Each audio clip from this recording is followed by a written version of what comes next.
অংশগ্রহণ করার মতো জাতীয় ক্রিকেটার সেদিনকে মেরে দেওয়া হয়েছে।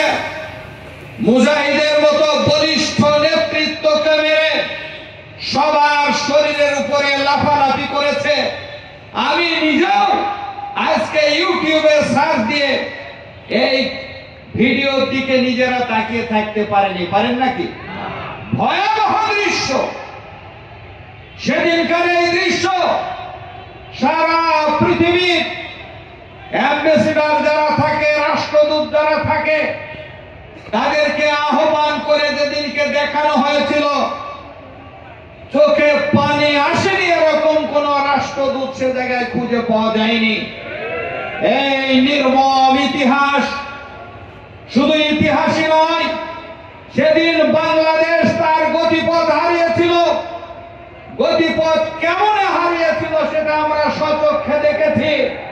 স্বাধীনতার সার্বভৌমত্বের অতন্ত্র প্রহরী এদেশের সেনাবাহিনীকে সেদিন শেষ করে দেওয়া হয়েছিল।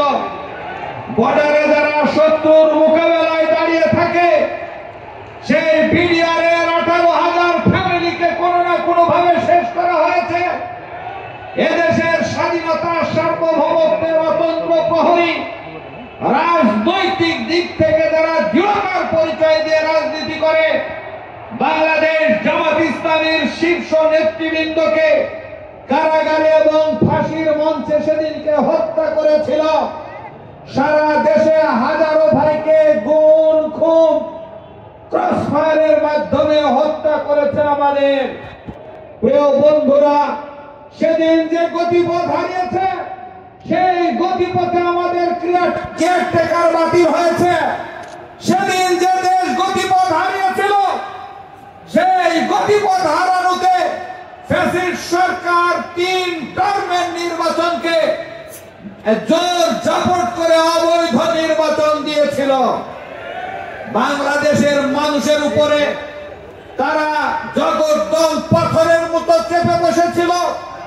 তারা যে কি অপরাধ করেছে আমাদের ছাড়া তারা নিজেরা বেশি ভালো জানতো।